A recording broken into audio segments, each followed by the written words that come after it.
Hello everybody and welcome to EBA Sports The Show, creating content for high-level athletes using advanced videography. My name is Ryan Ketchum, your host, and we're currently here at the EBA Sports Studio. And we're joined alongside from Dei High School going into his senior year. It's Shoes Brinkley. Welcome to the show. Thanks, Evan. Yeah, thanks for coming out. You're currently listed as 24/7 Sports, a 3-star athlete. What do you kind of view yourself as? And I know we were speaking a little bit off camera. You have some receiving stats. You have some running stats. You're also an incredible defensive player as well. So what do you kind of view your game as? What are you focusing on? I pretty much do it all, honestly. I pretty much do it all. I'm starting primarily on defense this year, but, do it all. Now with defense, you're meaning, primarily on defense. How does it feel just kind of locking up a wide out, or what do you kind of like the most about playing defense? You gotta be a dog, and I'm a dog, Yeah. so that's what I like the most about it. Hey, there you go, got that dog mentality, and I know that you're out there from Philly as well, and you used to play at Northeast High School. So that transition from Northeast, it's pretty good school. You're in the top division as well out there in Pennsylvania. Now coming out here though to Southern California. No matter how good the division is, obviously you're going to be playing on one of the teams that is a top 2 team in the nation every single year with Dei. So how are you prepping yourself for maybe an increased style of play or increased, competition this season? I'm going into this season with the same mindset I go into every season. I just want to be the best. I know I play for the best team, so right. I just want to keep us at that high level. Compete every day, work hard. That's pretty much it. Same regimen I've been going with. Yeah, I mean that must be good having that behind your back, playing for the best team, as you just said. That must be pretty nice. So, starting practice is already for Dei, and your season is not going to be until January 8th of 2020. That's what the CIF Southern section put out. They're going to be starting play, at least as of now, when this is filmed, is going to be January 8th of 2020 when the season resumes. But having those practices and getting some chemistry, how has it been just kind of playing with all those other 3, 4, 5-star recruits? It's just been great, just gelling with the guys, like Damani, Jalen, Riley, everybody just gelling with the guys. It's just been fun. Because we're season 5 months away, so for us to already be working, I feel like we're going to be great when the season actually comes. Right, exactly. And if you just transferred, you're not even going to have those 5 months as you're going to have now. So obviously, COVID-19 pandemic, you don't want anything bad to happen to anybody out there. And I know a lot of people with the sickness and also a lot of deaths happening. But being able to still have these 5 months to be able to prepare, what are you kind of doing a little bit extra during this time to make sure that you're even extra ready, a little bit more ready than maybe even before? Well, now, with Huddle, I got a lot extra time to just look at things. I watched every game from last year. The year before that, probably 2 times at least. So.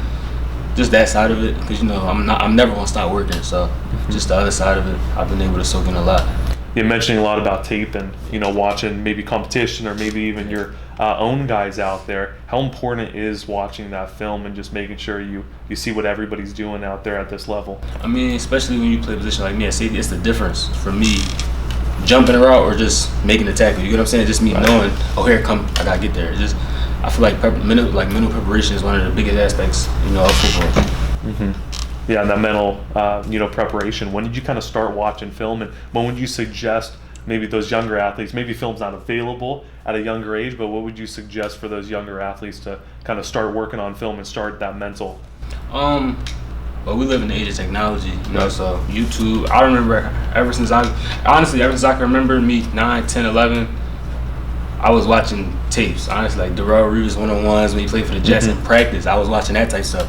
It wasn't nothing to me, but I was just watching the people I wanted to be like, and doing that, it helped me further my game. Just the little things like feet, hand usage, everything. It's just stuff like that at a young age. I took to it.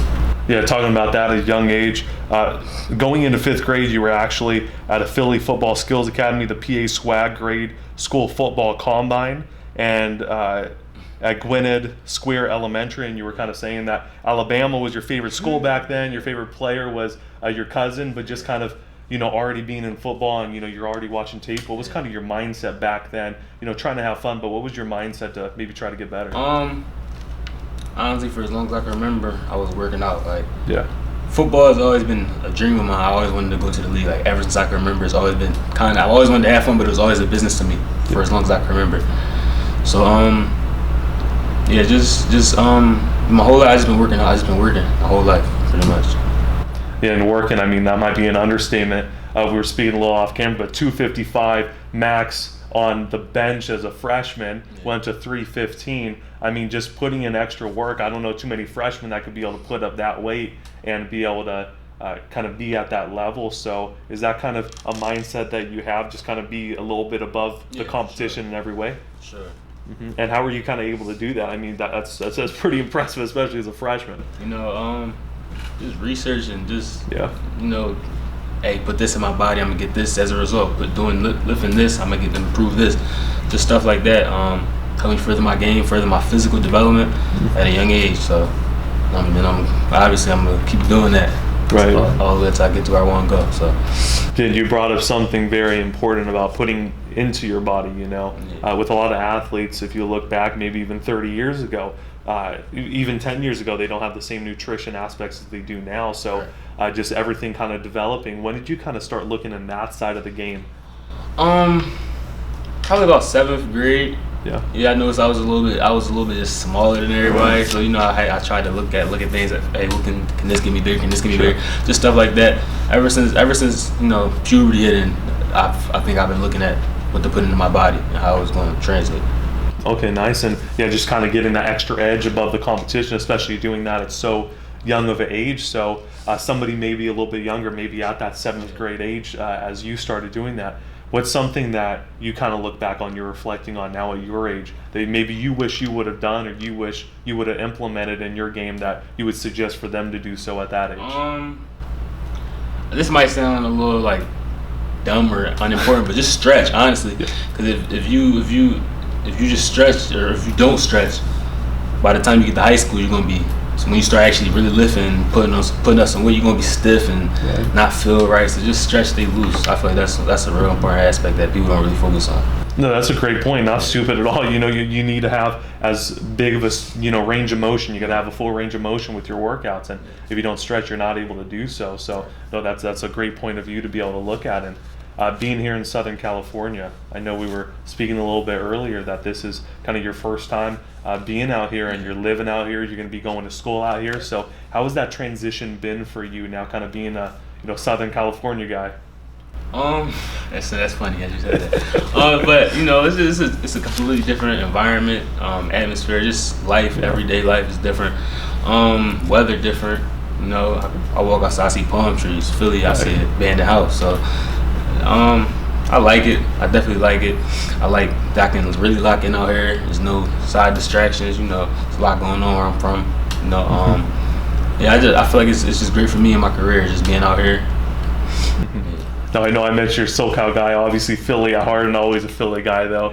And you mentioned when you came out here to California, when you actually put on social media that you were moving out here and you were going to play for Mater Dei, you said, Philly, here we come, you're coming with me. Sure. So you're bringing that along. So kind of take me through what you're bringing along and what Philly kind of means to you, that whole demeanor. I'm Philly through and through. North Philly, from Abbotsford Projects, the gutter, the trenches.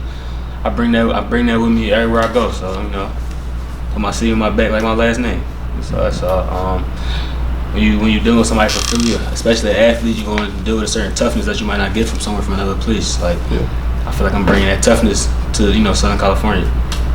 Mater Dei. Yeah. And your upbringing as well, being in Philly, you mentioned being with the in the projects as well. How do you think that could be able to kind of elevate your game a little bit and give you that extra edge? I know there was a picture on a social media account as well. You said you were stacking up the chips. So, having that big chip on your shoulder, just how are you able to kind of use that to your advantage? When you come from a place that, like a lot of guys out here aren't really from that same type of, environment. Not saying it's bad or anything, but it's just you just come up a certain way, you're a little bit hungry, I feel like. So, I bring that with me everywhere I go, everything I do, that same hunger. Mm-hmm. And you've been doing that at a young age as well, so kind of going through all those camps. You were a 2014 FBU Top Gun DB MVP. You were going through kind of that whole system, just playing as many camps as you can. How was it just kind kind of competing against that top talent at that young age? I feel like honestly that was really important. You know, going up against the top guys. Actually, Raleigh was at that camp with me back then. We didn't know each other, but it's just funny how how people cross paths and people doing the same thing just from different places. He all the way in California, I'm in Philly, but we meet and we competing against each other at 12, 13. We don't even know it, and now we together, same stuff going on. So stuff like that really important. Just making them connections young, going up against the best people. Because later down the line, them same people that was working then is going to be working now. So that's a real important aspect. And how was the time with USA Football as well? You were a DB on Team Silver, the Hammer team, out there. How was it just kind of working out with them? It just felt good putting on that red, white, and blue. Just felt real good, you know. Saying, I play for the USA team, this and that, I play for this team. It just felt good, you know, with all them guys from all over the country. Washington, people from Hawaii, Texas, Florida, a couple people from Pennsylvania where I'm from. So it felt good. And just being able to travel as well, just kind of going to those different camps, did that kind of set you up for now this modern day? Obviously, most teams in California play California teams. Modern day plays teams all across the nation. You know, they go everywhere. And next year you're going to be going to a college as well, and you know you're going to be playing FBS football, so you're going to be traveling as well. So how do you think that kind of sets you up for a little bit better to be able to already know how to travel and be able to affect your game that way?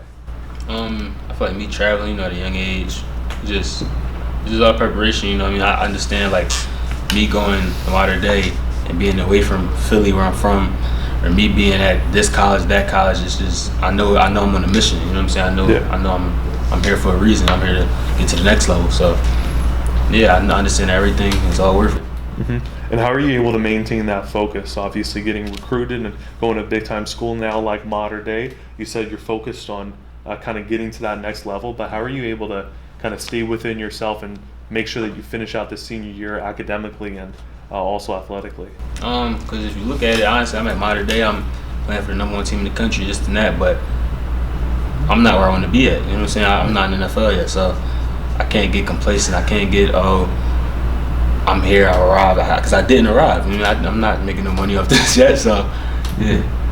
Yeah, that reminds me about Kobe Bryant, rest in peace, but there was a story of him where it was Game 2 of the NBA Finals, I think it was in 2009 against the Orlando Magic, and a reporter said, "Why aren't you smiling after 2 games?" And he said, "The job's not done." Exactly. So with that mindset, kind of going in, what's so important about this year that you're trying to do that, you know, your job's not done? What's so important that you're trying to do this year? I just want to show people that, you know, I can compete on this level.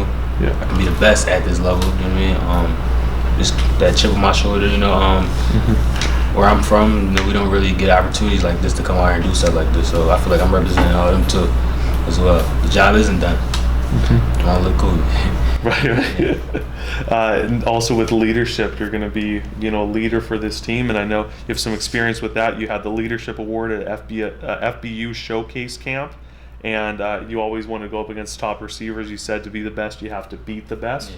So what's kind of your philosophy with leadership and trying to lead this team? Obviously, you are new to this team, but you're going to be kind of thrown in that leadership position. So how are you trying to structure yourself to be able to do so? Yeah, obviously, you know, I'm a new guy. I'm not going to go out there barking at the guys, do this, this, and that. But just leading by example, you know, doing everything the right way, going about everything the right way, just giving off some of my habits, you know, like watching tape, doing this and that. I know these guys have been doing that too because they top of the top also. So just soaking everything in, you know, giving all the habits I can give off, trying to lead them in the right direction, especially the young guys. Yeah, it's definitely big about the young guys, and you've been excelling at multiple positions throughout your high school career. So when you're kind of looking to be able to train, what are you kind of focusing on? What would you suggest other players focus on when they're doing their training regimen to be able to get up to that same level as you're at? A lot of technique. You know, when you play multiple positions, it might be hard to lock in on like, oh, I got to work on my back, but I got to work on this and that. But just managing your time and actually just working even harder because you know you have to do this and that. It's been times where I had a DB workout this day, and then 2 hours later I'm working out catching passes with a quarterback as a receiver. So yeah, just managing your time. You know, putting a lot of time into what you want to do. Like me, I didn't necessarily know what I wanted to do, so I was all over the place with it, but nothing hurt me. I wouldn't say anything hurt me. Like, yeah. Right, and you were mentioning that you maybe didn't know which position you wanted to play. in the beginning. So while playing those different positions, you mentioned going to DB training and then going directly to a wide receiver training. How do you think knowing both of those positions so well can be able to help you actually for the betterment? And how would you maybe think some of these athletes should be able to train in multiple positions and just instead of just kind of focusing on that one? I feel like me as a receiver, DB, running back, I understand like as a DB, I know every possible release I think a receiver would be able to do against me just because I've done them. You get what I'm saying? So just translating my offensive stuff to defense and my defensive stuff to offense because it's both ways. Yeah, it definitely works both ways, and you're just able to improve your game, tenfold after that. But going to your recruitment, I know you've been able to receive offers from many schools like Nevada, Liberty, Hawaii, a bunch of universities. You go on with the list. As well as you're getting looks from other colleges with Michigan. One of the colleges, though, that you're getting looks from is Syracuse. Yeah. Now, I know that your cousin, Curtis Brinkley, that played in the NFL, also played at Syracuse. So how important is it to maybe get that Syracuse look, or is there anything kind of extra with kind of getting a look from them? I wouldn't say there's anything extra, but, it just would be, that'd be a good one for my family, you know what I mean? Yeah. Just, Boone here, you might go there too. It's just, something for my family, I'd say. Yeah. And having somebody in your family that you could look up to that has made it to that level, played for the Chargers, played for the Bears as well, played high level, college football, and also went to West Catholic and set a city all-time rushing record with 7,413 yards too. Still stands too. Right? Yeah, so still stands. So your family, setting records out here with having somebody that you could look at though, and that is at that high level. How does that kind of make you feel? Maybe work harder to try to get up to that level, or has he kind of given you any tips as well? I feel like that's where I feel like honestly I don't know where my love of football came from, but I think it's that just because my whole life I've known him as being ever since I was a baby. I just knew him as my big cousin. He played football. He do this and that. I feel like that's where my love of the game came from. I remember I told my grandma when I was 4 years old. Like she was like, Boone is so she like Boone is so good. Talking about him, I'm like, I'm gonna be better than him, and I'm still and just ever since then I just been running with that. I'm gonna be better than him. So that's just something fun for my family. Just comparing us, at this age, at that age. But it definitely drives me just knowing that I have somebody to look at that's right here instead of having to look at guys like the guys in the NFL now. I can just look at him as he did. I watched him do it, so I feel like I can do it too. Right, and always having that fresh competition with him and that competitive nature to be better than him and kind of excel at that. And I know that's a lot to do with leadership position too. When you're teaching somebody, you want them to be able to kind of be better than you. You want to be able to teach them in a way where they can be able to learn things a little quicker than maybe you were taught. So when you're kind of looking in your leadership position, you're helping out the youth, or at least the younger guys on your team as you're going to be coming in senior year, helping out the freshmen. Why is it so important to you to maybe kind of bring those guys up even more and kind of bring up maybe even the next generation with you? You just speed up the development process. I feel like just by dropping them little dimes on them that somebody didn't drop on you. Just being able to drop them dimes on them early, get them ahead of the curve. Help them out a little bit, try to bring them along. Yeah. Well, that's great. And now coming out senior year at Mater Dei, you could be able to catch this guy. He's going to make defenders look silly as well. I know I was going to be speaking with another one of his teammates too. Going to be Raleek Brown, so watch out for that too. And he's going to be out here making defenders miss. Shoes Brinkley, you got to be able to watch him. Mater Dei going to be starting January 8th of 2021. That's when the season will begin, and then he's going to be off to a college of his choice. But thank you very much, everybody, for tuning in to EBA Sports, the show. My name is Ryan Ketchum, your host. We're currently here at EBA Sports, the studio, and thank you for tuning in. If you want to be able to watch more high-level content and interviews with high-level athletes, make sure that you stay tuned with us only here on EBA Sports, the show. Thank you.